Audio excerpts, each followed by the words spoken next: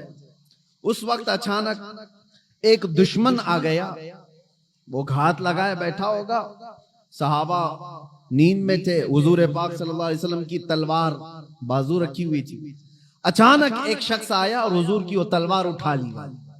حضور نبی پاک صلی اللہ تعالی علیہ وسلم بیدار ہوئے اور دیکھا تو وہ تلوار سونتے کھڑا ہے بالکل حضور کے سامنے، حضور پاک صلی اللہ علیہ وسلم کے پاس۔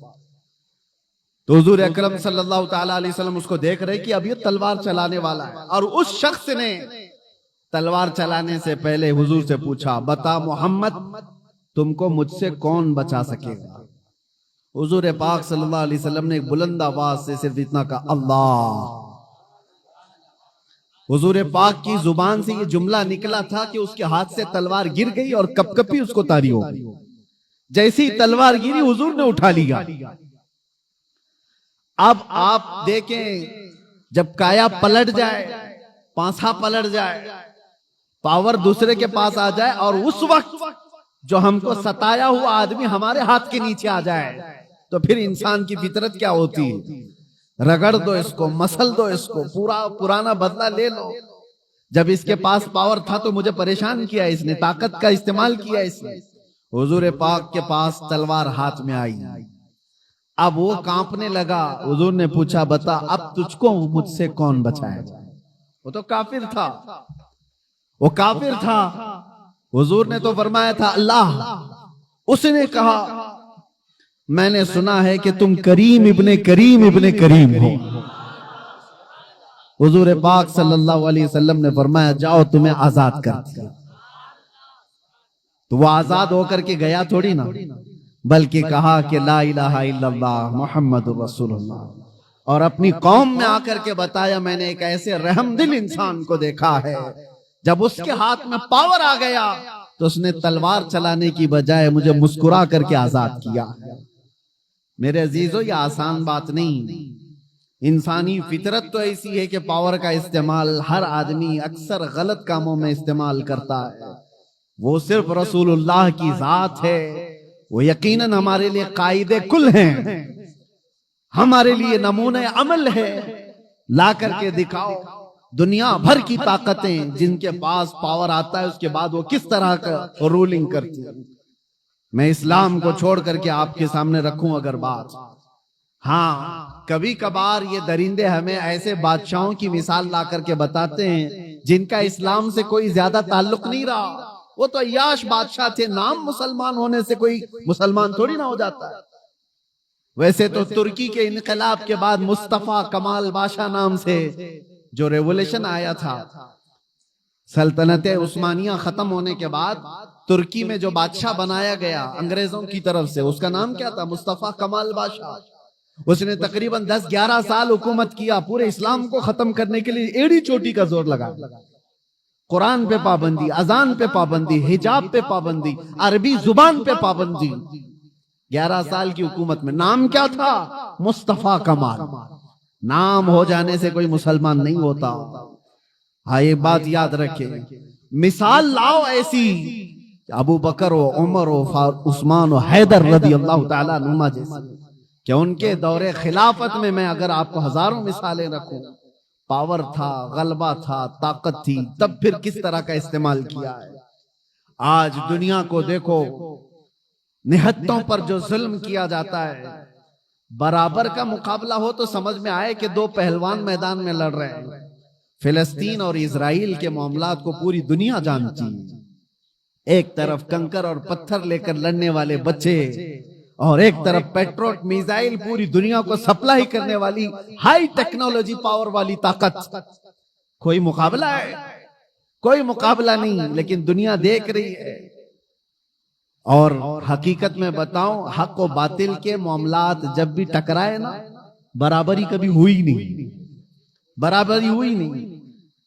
ایک طرف 82 لوگ ہیں اور ایک طرف 22,000 کا لشکر کربلا کے میدان 82 کا ڈبل کر دو ٹرپل کر دو 4 گنا کر دو سمجھ میں آئے کہ یہ لوگ ڈبل تھے یہ ٹرپل تھے نہیں ارے کتنے گنا زیادہ 80 لوگوں کے مقابل میں اگر 22,000 آئے تو کوئی کمپیریزن ہو سکتا ہے کوئی مقابلہ ہے ان کا لیکن حق و باطل کی لڑائیاں ہمیشہ ایسی رہی پاک کو خبر تو ہے کہ دروازے کے باہر کون کھڑا ہے اسی لیے قرآن کہہ رہا ہے جاؤ تو ہاتھ باندھ کر کھڑے رہو بس میرا رسول خود ہی باہر آئے پکارنے کے لیے ہم اور آپ ہیں ہم مجھے پکارو ہو سکتا ہے مجھے پتہ ہی نہیں باہر کون ہے لیکن رسول کے لیے نہیں ایک صحابی آئے وہ دعا کرانے کے لیے آئے تھے گھر سے غریب تھے تنگ دست تھے ان کے ماں باپ کا انتقال ہو گیا تھا یہ سوچ کر کے گھر سے نکلے آج میرے والدین کی مغفرت کی دعا کراؤں گا اور میری غریبی دور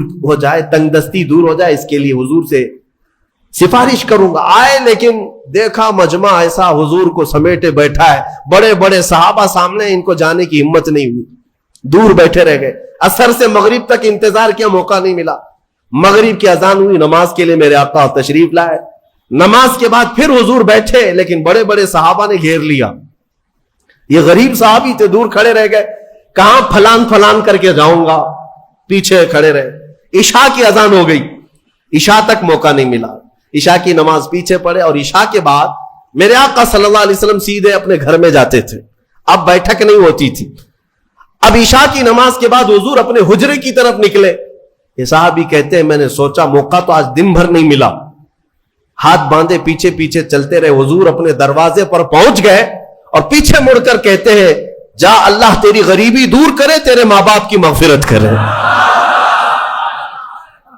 کس نے کہا میرے نبی سے کس نے کہا میرے عزیزو اسی لیے تو ہمارا عقیدہ یہ ہے کہ وہ دلوں کی بھی سنتے ہیں اس کی بھی سنتے ہیں جسے بولنا نہیں آتا وہ لکڑیوں کی جب سنتے ہیں ہرن کی جب سنتے ہیں تو امتیوں کی کیوں نہیں سنیں گے ہم یہاں سے پکارے وہ وہاں سے سنے مصطفیٰ کی سماعت پہ دور و نزدیک کے سننے والے وہ کانے لالے کرامت پہ اسی لیے سنیوں میں کہتا ہوں کہ تفسیر بھی سننا ہو تو عشق مصطفیٰ کے ساتھ سنو مزہ ہی کچھ اور ہے کہ اپنے نبی کو چھوڑ کر محفل کون سی ہوتی ہے رسول جس محفل میں نہ ہو تو محفل کہاں ہے اسے محفل نہیں کہا جاتا بلے شاہ میاں رحمت اللہ علیہ بڑے صوفی بزرگ ہیں وہ کہتے ہیں جس دل میں حضور کی یاد نہ ہو اس دل میں کتے بستے ہیں کتے ہوتے ہیں جانور بستے ہیں حقیقت ہے دل اسی کو کہتے ہیں جس میں حضور کی یاد آئے دل ہے وہ دل جو تیری یاد سے معمور رہا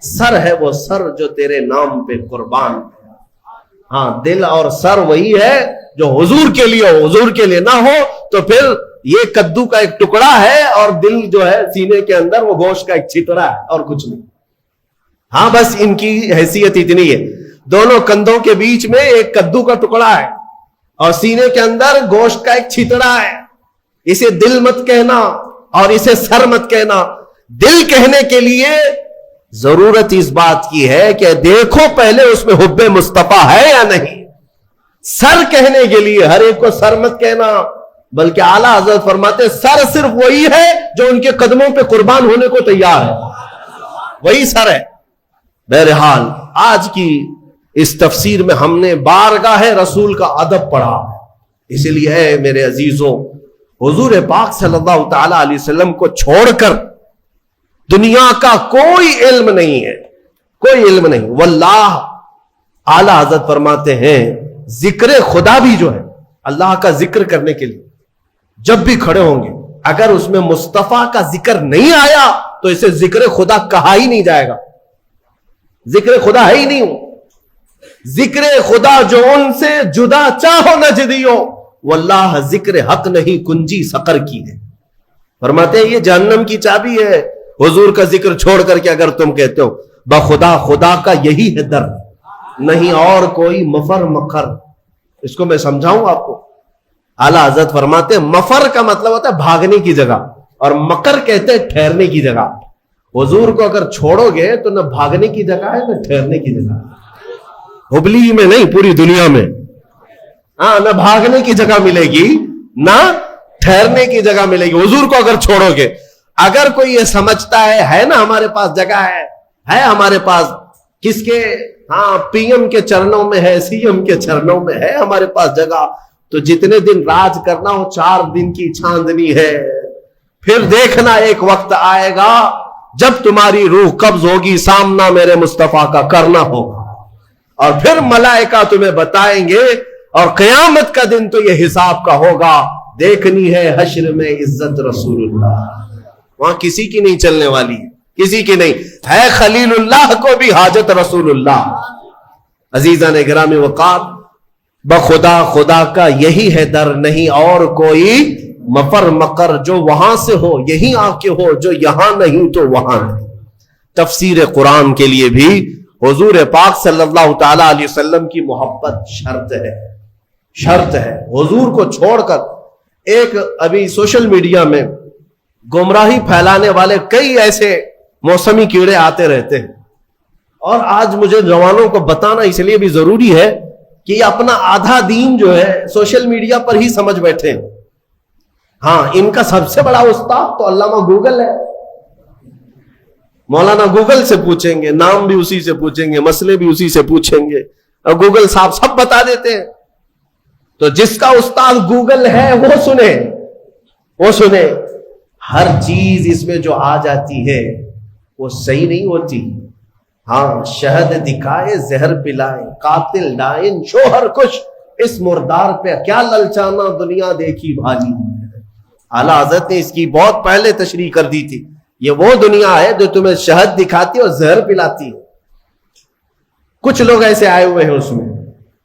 ایک شخص آیا, وہ کہتا ہے کہ صرف قرآن, اس میں کسی حدیث کی ضرورت نہیں, حدیث لینا ہی نہیں ہے, نہ بخاری نہ مسلم نہ ترمذی نہ ابو داؤد نہ نسائی نہ ابن ماجہ نہ مشکات, کوئی حدیث نہیں چاہیے, قرآن ہی چاہیے, صرف قرآن. قرآن سے ہمیں یہ خبر ملی, کچھ نوجوان اس میں بہکتے چلے گئے. ہاں, قرآن ہی تو سب کچھ ہے اس کے اندر. جب اللہ نے فرمایا سارا بیان ہم نے قرآن میں اتار دیا ہے, کوئی خشکی تری چھوڑا ہی نہیں, سب کچھ قرآن میں ہے, تو پھر حدیث کی کیا ضرورت. وہ شک ڈالتے ہیں. ارے ظالم, تو یہ تو بتا یہ قرآن اترا کس پہ ہے, یہ قرآن کہاں سے آیا, کون بتایا یہ آیت ایسی ہے. حضور کو چھوڑے گا تو ایک آیت بھی تجھے نہیں ملے گی. قرآن کس نے سنایا؟ ارے حضور پر وہی اترتی تھی, حضور سنائے صحابہ کو تو قرآن لکھا گیا.